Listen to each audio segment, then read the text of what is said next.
There are moments in human history when the very fabric of existence seems to tear, revealing glimpses of something deeper, something more enduring than the fleeting dramas that consume our daily lives. Such moments often arrive not in triumph, but in devastation, not in the acquisition of what we desire, but in the stripping away of all we thought we needed.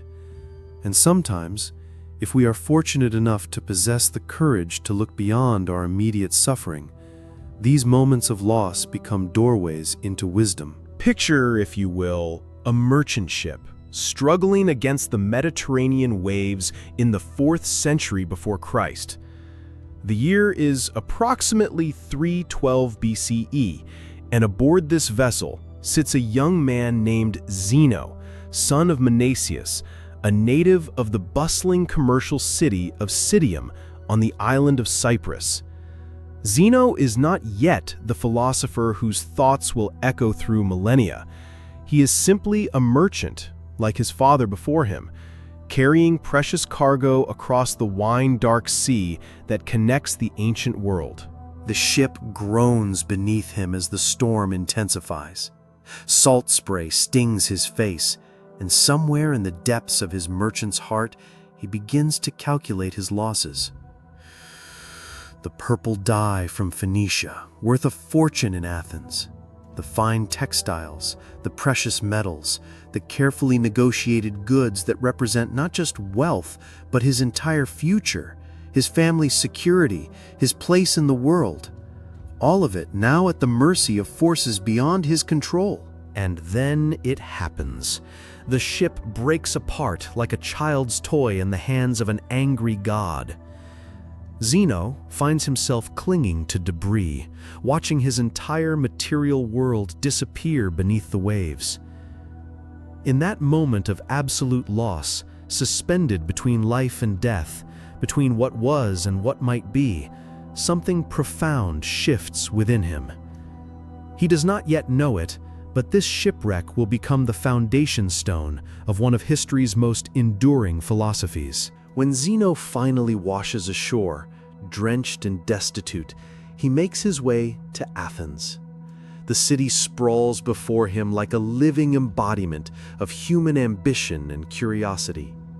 Here, beneath the shadow of the Acropolis, in the agora where Socrates once questioned the assumptions of his fellow citizens, Zeno encounters something that will change not only his life, but the lives of countless souls who will follow in his footsteps across the centuries. He discovers philosophy, but this discovery does not come as a lightning bolt of revelation.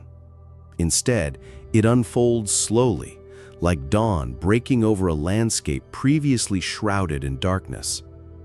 Zeno begins to frequent the schools of thought that flourish in Athens like flowers in a well-tended garden. He listens to the cynics, those radical philosophers who have stripped away all social conventions in their pursuit of virtue. He absorbs the teachings of Heraclitus, who spoke of the eternal flux of existence, the way all things flow like rivers toward the sea. He encounters the paradoxes of the Megarian school, those mind-bending puzzles that reveal the limitations of human logic. And slowly, like a master craftsman gathering the finest materials for a work of art, Zeno begins to synthesize these various streams of wisdom into something new, something that speaks to the deepest needs of the human soul. Consider for a moment the landscape of Zeno's inner world during these formative years in Athens.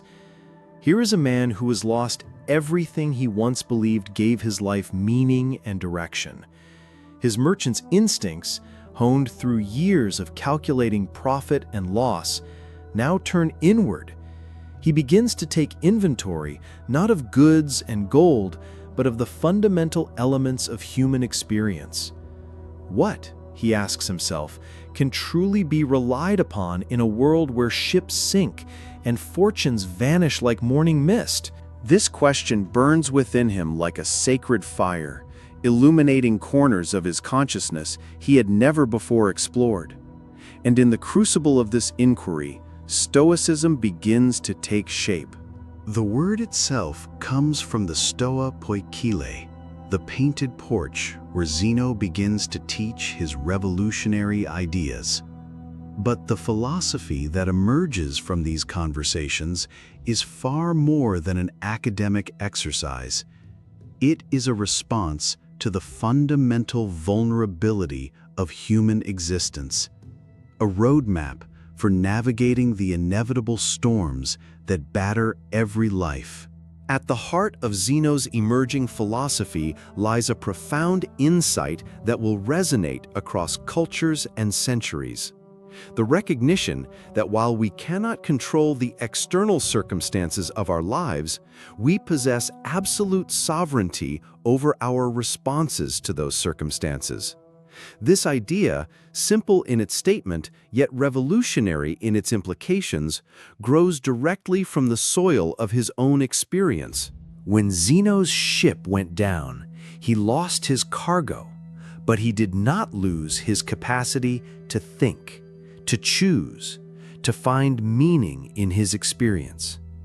When the storm stripped away his external identity as a successful merchant, it revealed something more essential beneath: his identity as a conscious being capable of wisdom, courage, and virtue. This becomes the cornerstone of Stoic thought, the understanding that our true self, our essential nature, exists in the realm of our judgments, our choices, our responses to life's inevitable challenges. Everything else, wealth, reputation, even health and life itself, belongs to the category of what the Stoics call externals, things that may contribute to our comfort but are not essential to our fundamental well-being. Imagine Zeno standing beneath the painted porch, surrounded by seekers drawn by the magnetic pull of his hard-won wisdom. His voice carries the authority of someone who has tested these ideas not in the abstract realm of theory, but in the crucible of lived experience.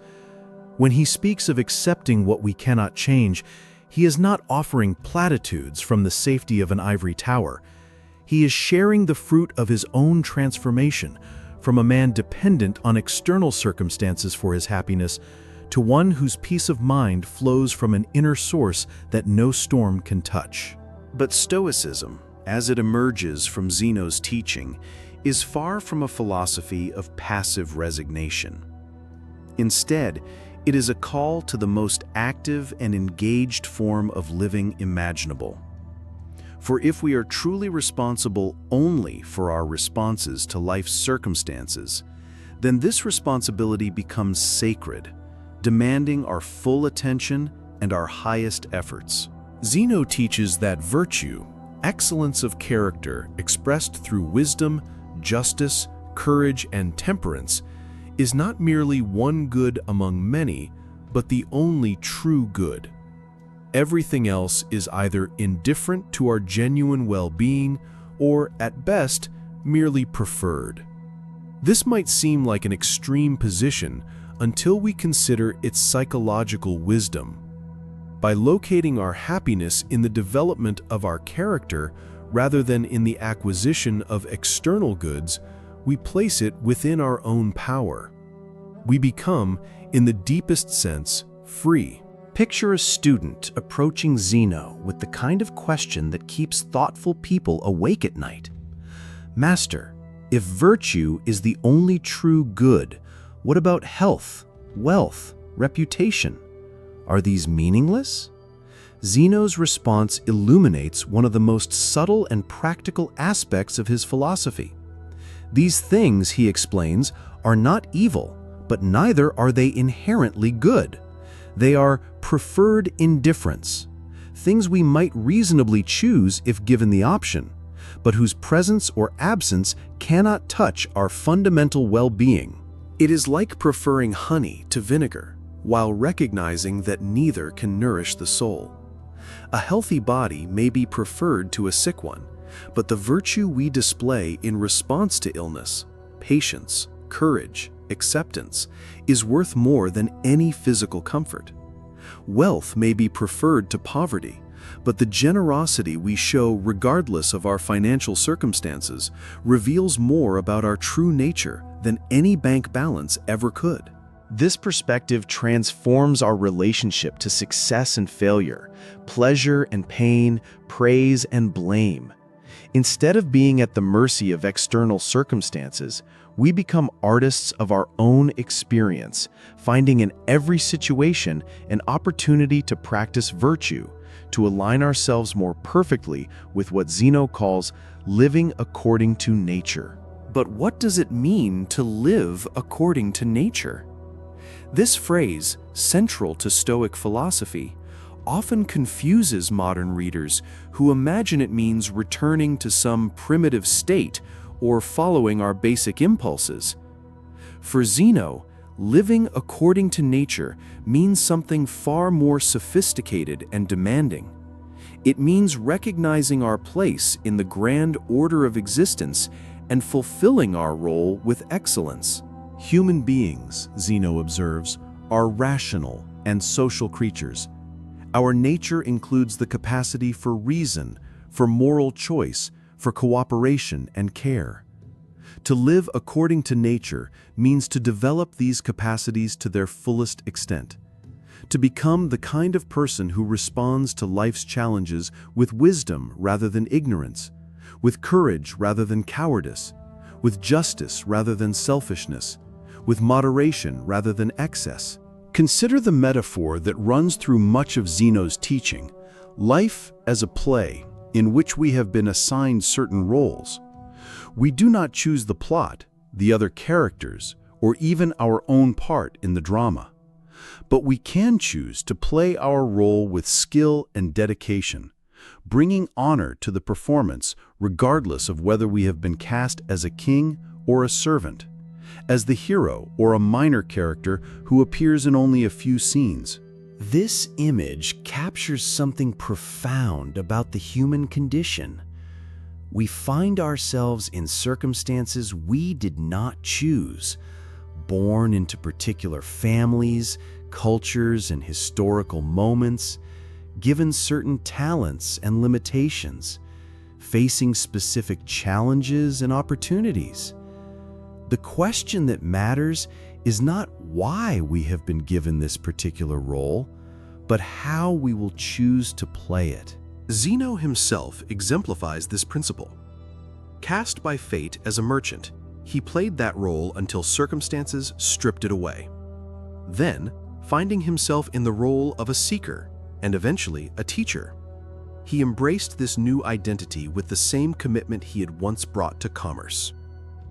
The shipwreck that destroyed his career as a merchant became the catalyst for his transformation into one of history's most influential philosophers. This adaptability, this capacity to find meaning and purpose regardless of external circumstances, points toward another central Stoic concept that Zeno develops, the idea of Amor Fati, love of fate. This does not mean becoming masochistic or seeking out suffering, but rather developing the capacity to embrace whatever life brings as an opportunity for growth and the practice of virtue. Imagine facing a diagnosis of serious illness, the loss of a job, the end of a relationship, or the death of someone we love. The natural human response is resistance, the wish that things were different, the desperate hope that we can somehow undo what has already been done. Zeno suggests a radically different approach. Instead of wasting our energy fighting against what we cannot change, we can learn to see even difficult circumstances as perfectly suited for our development. The illness becomes an opportunity to practice courage and acceptance. The job loss becomes a chance to demonstrate resilience and to discover new possibilities. The ended relationship becomes a laboratory for forgiveness and self-knowledge. The death of a loved one becomes a profound teacher about the preciousness of life and the importance of love. This is not mere positive thinking or the kind of shallow optimism that denies the reality of pain and loss. Zeno acknowledges that some experiences are genuinely difficult, and that our initial emotional responses to them are natural and often unavoidable. But he points toward the possibility of a deeper response, one that finds meaning and purpose even in the midst of suffering. The key lies in understanding what the Stoics call apatheia, often mistranslated as apathy, but actually meaning something like freedom from destructive passions. Zeno does not advocate emotional numbness or indifference. Instead, he points toward a state of inner equilibrium that allows us to experience the full range of human emotions without being controlled by them. Picture the difference between a person who is at the mercy of their emotions and one who has achieved apatheia. Both may feel sadness when confronting loss, but the first person becomes so overwhelmed by their sadness that they cannot function, cannot make good decisions, cannot be present for others who might also be suffering. The second person feels the sadness fully, but is not controlled by it. They can grieve while still acting wisely, still caring for others, still maintaining their commitment to virtue. This emotional freedom does not come easily or quickly. It requires the kind of daily practice that athletes bring to their training or musicians to their craft. Just as we strengthen our bodies through physical exercise, we strengthen our capacity for wisdom and virtue through mental and spiritual discipline. Zeno advocates several practices that his followers across the centuries have found transformative. Morning reflection, in which we prepare ourselves for the day's challenges and opportunities. Evening review, in which we examine our actions and responses, celebrating our successes and learning from our mistakes. The discipline of assent, in which we carefully examine our initial judgments about events before accepting them as true. The view from above, in which we imagine ourselves from the perspective of eternity, recognizing the relatively small importance of most of our daily concerns. But perhaps the most powerful of all Stoic practices is the simple act of paying attention to the present moment. Zeno observes that most human suffering comes not from our actual circumstances, but from our thoughts about our circumstances, our regrets about the past, our anxieties about the future, our resistance to what is actually happening right now. In the present moment, even in the midst of difficulty, we often find that we are actually okay. We may be experiencing physical pain, but in this exact moment, we are coping with it. We may be facing an uncertain future, but right now, we are still breathing, still capable of thought and choice. We may be grieving a loss, but in this present instant, we can still find something for which to be grateful. This attention to the present moment is not an escape from reality, but a deeper engagement with it. When we stop fighting against what is actually happening and start working skillfully with the circumstances we face, we discover reserves of strength and wisdom we never knew we possessed. Consider how this might apply to the kind of everyday challenges that fill most of our lives. Traffic jams, difficult coworkers, financial pressures, family conflicts, health concerns, social obligations we would rather avoid. From a Stoic perspective, these are not obstacles to a good life, but rather the raw material from which a good life is constructed. The traffic jam becomes an opportunity to practice patience and to appreciate a few moments of quiet reflection. The difficult coworker becomes a teacher of tolerance and a reminder of our own imperfections. The financial pressure becomes a chance to examine our true needs and to discover the difference between wants and necessities. The family conflict becomes a laboratory for forgiveness and understanding. The health concern becomes a reminder of the preciousness of life and the importance of making each day count. This transformation of perspective, this alchemical process that turns the lead of difficulty into the gold of wisdom, is perhaps Zeno's greatest gift to humanity. It offers us a way of living that is not dependent on external circumstances, a happiness that cannot be taken away by forces beyond our control. But Stoicism, as Zeno conceives it, is not a selfish philosophy. The virtue that it cultivates naturally expresses itself in service to others and to the common good. Because we are social creatures by nature, our individual flourishing is intimately connected to the flourishing of our communities.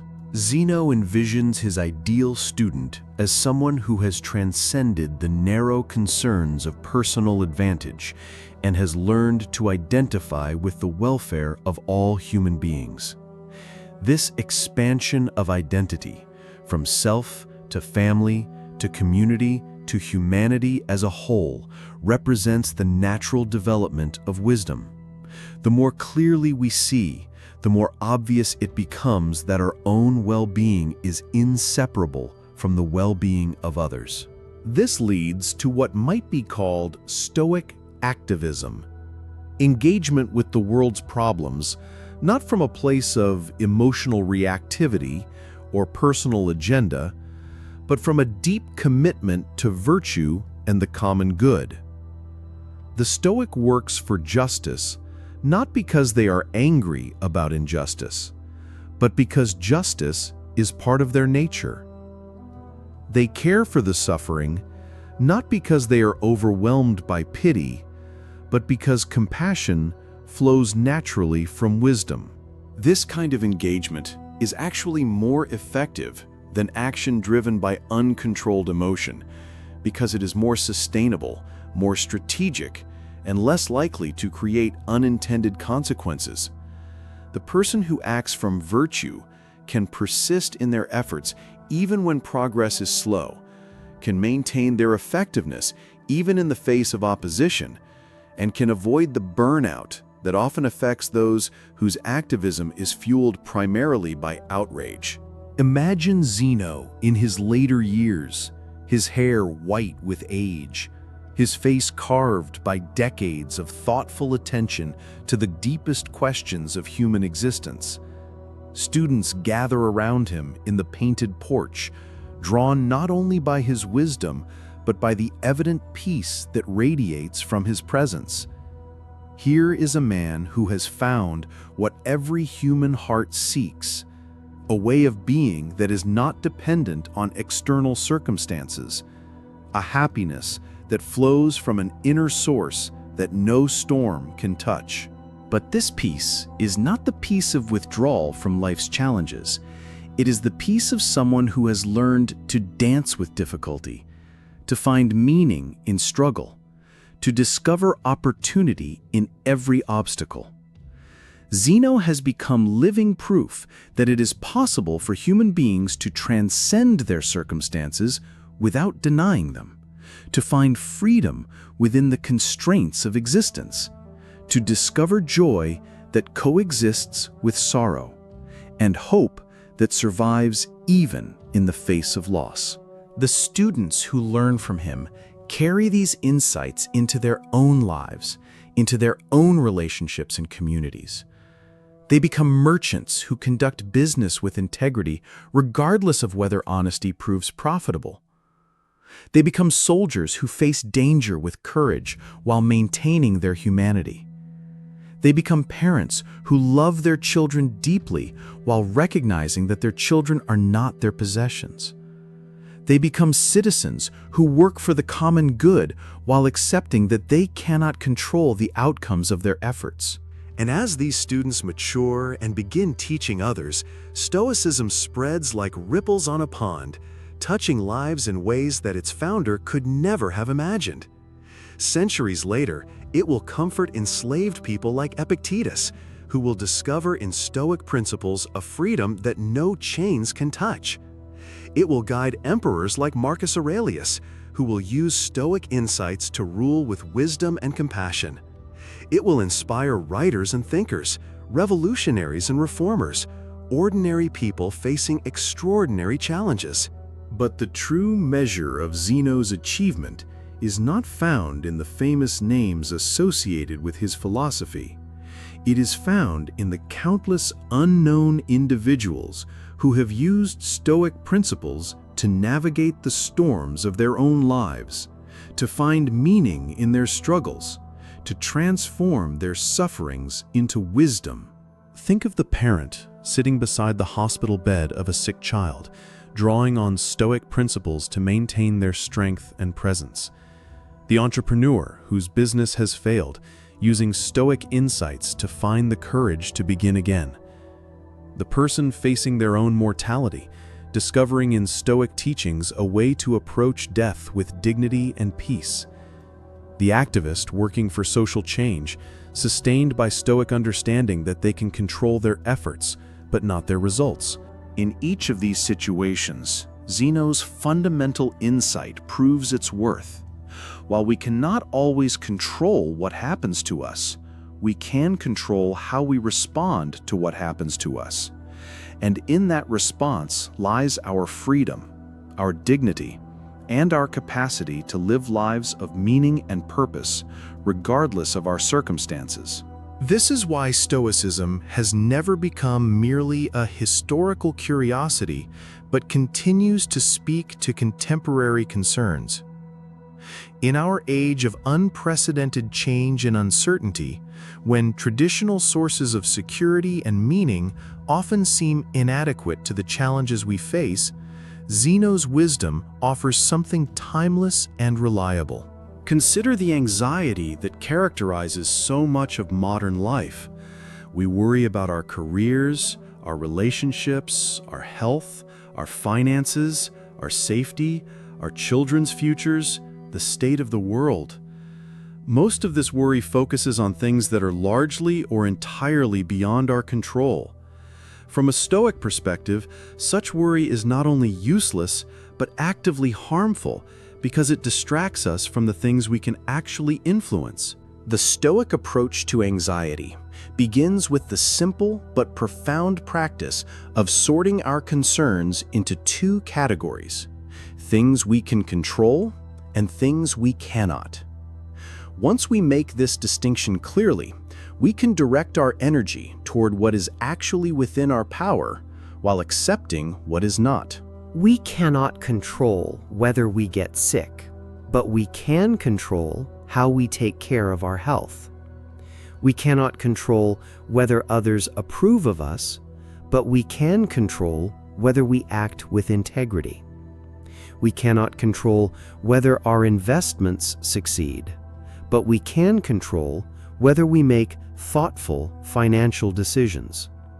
We cannot control whether our children make good choices, but we can control whether we provide them with good examples and good guidance. This sorting process, simple as it sounds, can transform our relationship to worry and anxiety. Instead of feeling overwhelmed by everything that might go wrong, we can focus our attention on the specific actions and attitudes that are actually within our power.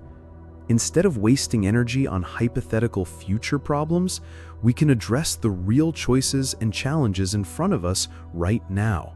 Or consider how Stoic principles might apply to the experience of grief, that universal human experience that touches every life. Traditional approaches to grief often focus on moving through stages or getting over the loss. Stoicism offers a different perspective. Grief is the natural price of love, and attempting to avoid it entirely would require us to avoid love itself. The Stoic approach to grief does not involve suppressing our emotions or pretending that loss doesn't hurt. Instead, it involves accepting the pain of loss while not adding unnecessary suffering through our resistance to that pain. We grieve deeply, but not destructively. We honor our love for what we have lost, while not allowing that loss to prevent us from continuing to love and to live. This might mean allowing ourselves to feel sadness while still getting up each morning and fulfilling our responsibilities.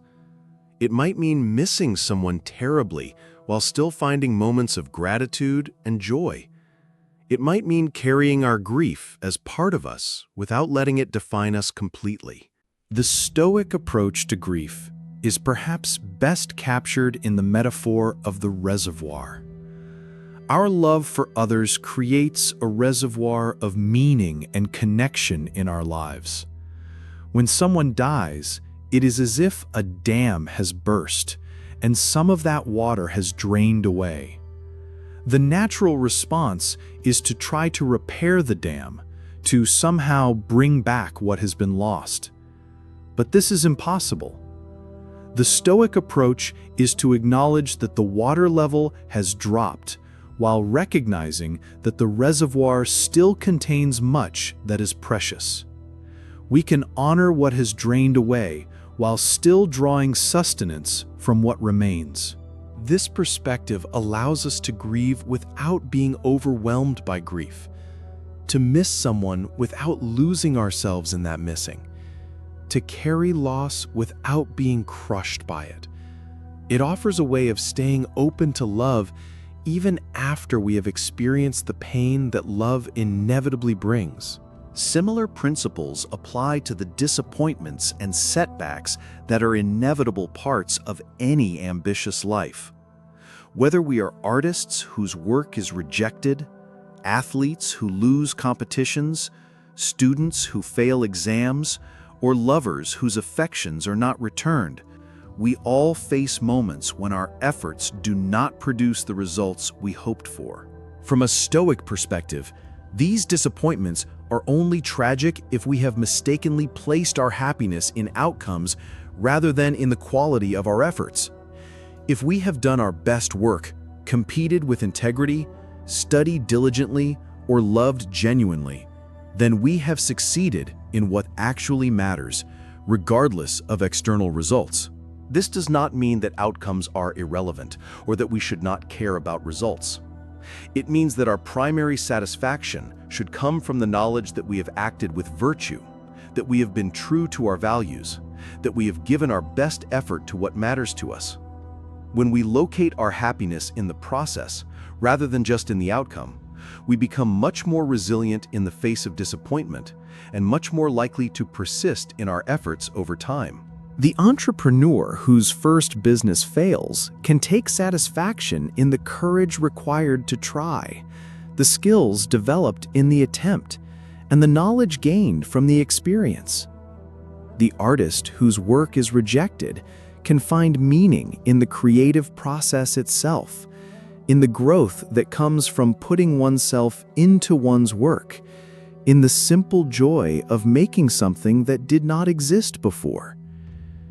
The student who fails an exam can focus on what they learned in preparing for it, on the discipline they developed through studying, on the resilience they build by getting back up and trying again. This shift in perspective, from outcome-dependent to process-focused satisfaction, is one of the most practical gifts that Stoicism offers to modern life. It allows us to find fulfillment in our daily efforts rather than postponing happiness until we achieve some future goal. It makes us more creative risk-takers because we are not devastated by failure. It helps us maintain motivation over long periods because we are nourished by the work itself rather than depending entirely on external rewards. But perhaps the most profound way that Zeno's insights speak to contemporary life is in their approach to mortality. In a culture that often tries to deny or avoid the reality of death, Stoicism offers a way of living that acknowledges mortality without being paralyzed by it. Zeno teaches that regular contemplation of death, not morbid obsession, but thoughtful acknowledgement, can actually enhance our appreciation of life. When we remember that our time is limited, we become more intentional about how we spend it. When we accept that everyone we love will eventually die, we become more present in our relationships. When we recognize that all our achievements are temporary, we focus more on the character we build through pursuing them than on the achievements themselves. This practice, which the Stoics call memento mori, remember death, is not meant to make us sad or fearful, but to wake us up to the preciousness of the present moment.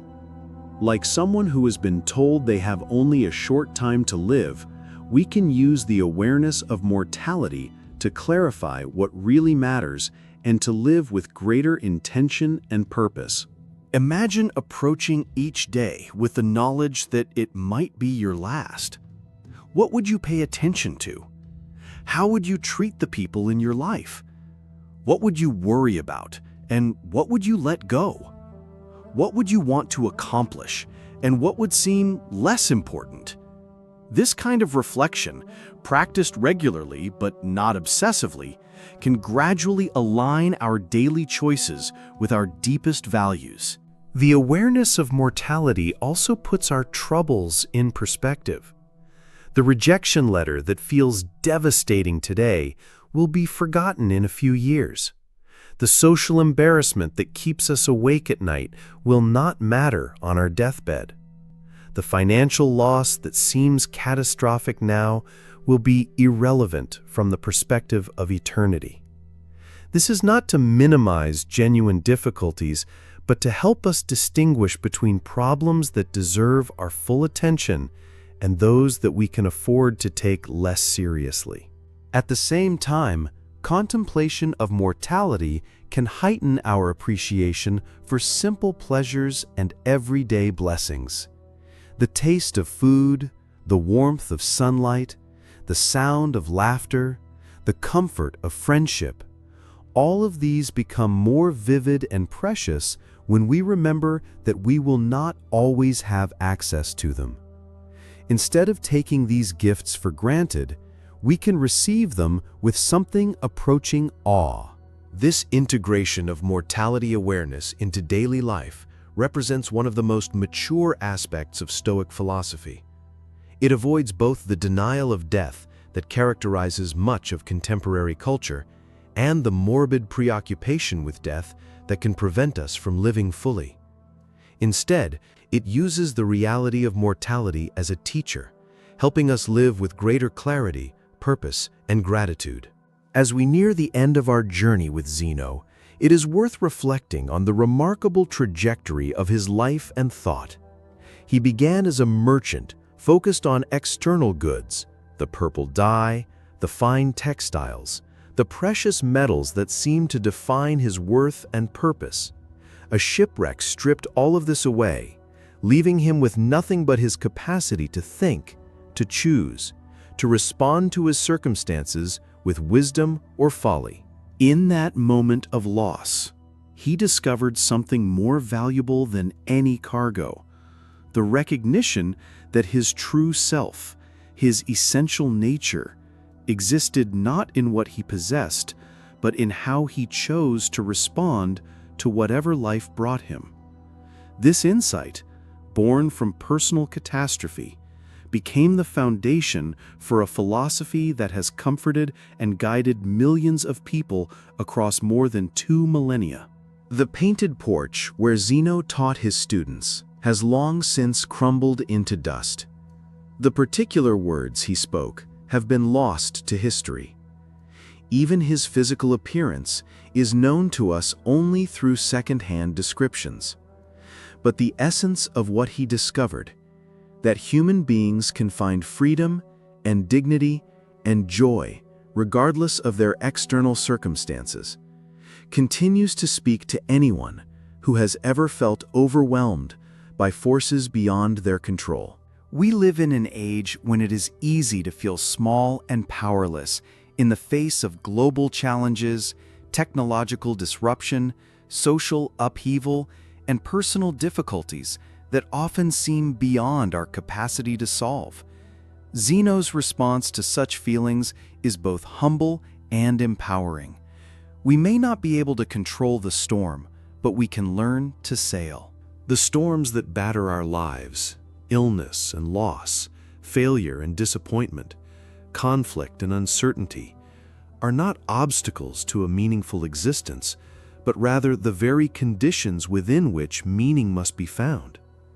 Like Zeno clinging to the wreckage of his ship, we may find that our apparent disasters become the catalysts for our greatest discoveries. This is not to romanticize suffering or to suggest that difficult experiences are somehow good in themselves.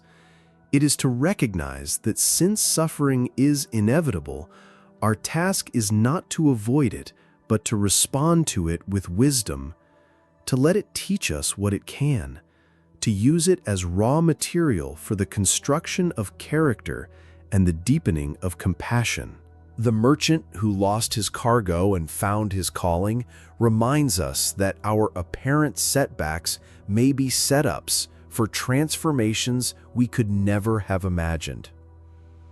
The philosophy that grew from a shipwreck offers us a way of navigating our own storms with dignity and purpose.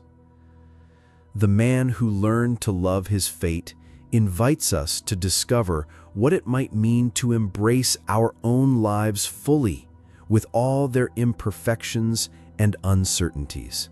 In the end, Zeno's greatest teaching may be the simple recognition that we are all much stronger and more resilient than we usually believe ourselves to be.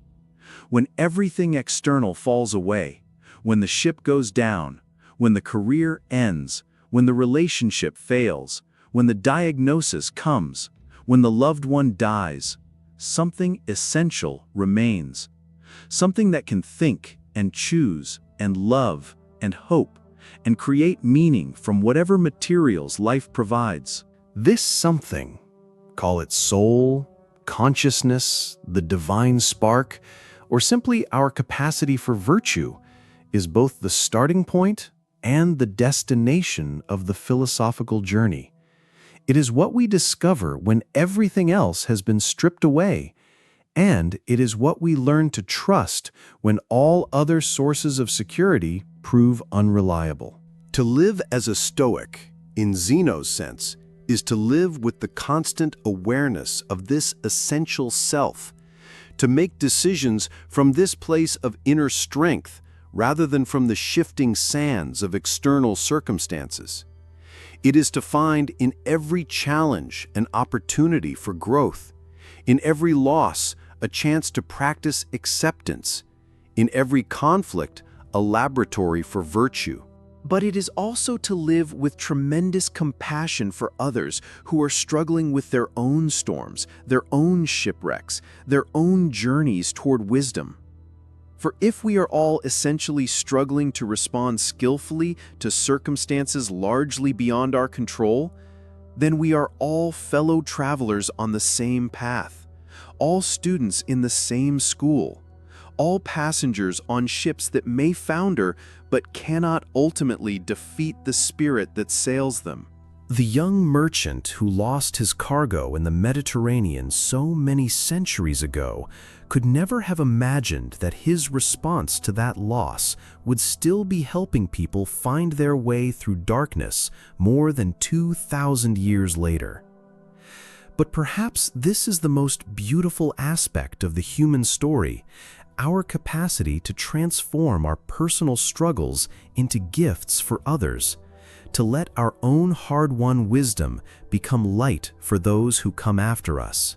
In quiet moments, when the noise of our daily concerns subsides and we can hear the deeper currents of our lives, we might ask ourselves what Zeno would ask. What is really within my control right now? What would virtue look like in this situation? How can I respond to my circumstances in a way that honors both my own dignity and the dignity of others? What am I learning from this experience that might be of value not just to me, but to anyone who faces similar challenges? These are not questions with easy answers, but they are questions worth living with. Questions that can guide us toward responses that we will be proud of regardless of how things turn out. They are the kinds of questions that transform daily life into a practice, ordinary experiences into opportunities for growth, and inevitable difficulties into the raw material of wisdom. As the shadows lengthen and our time with Zeno draws to a close, we might imagine him one last time, standing beneath the painted porch as the sun sets over Athens. His students have gone home to their families, to their work, to their own struggles and joys. The marketplace grows quiet, and the great city settles into evening contemplation.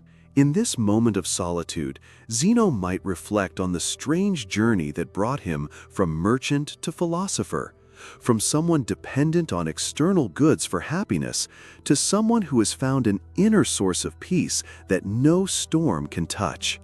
He might think of the students whose lives have been changed by these ideas, of the future generations who will find in Stoicism a refuge from despair and a path toward meaning. But perhaps most of all, he might simply feel grateful for the shipwreck that destroyed his old life and made possible his new one, for the years of searching that led him to these truths, for the community of fellow seekers who have shared this journey, for the very human capacity to transform suffering into wisdom and wisdom into service.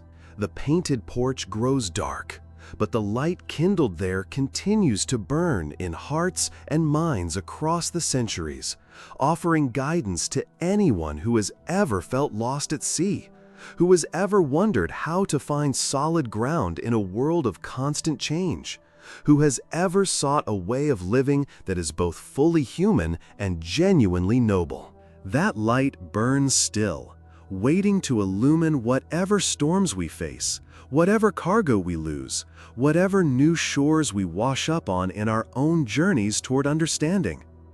In the end, perhaps that is Zeno's greatest gift. Not a set of doctrines to be memorized, but a way of being that can be practiced, a flame that can be kindled in any heart willing to receive it, a reminder that we are all capable of finding freedom within constraint, meaning within mystery, and peace within the very storms that seem designed to destroy us. The merchant ship has long since turned to sand, but the wisdom born from its wreckage sails on, carrying its precious cargo through whatever seas await, offering safe harbor to any soul brave enough to navigate by its light.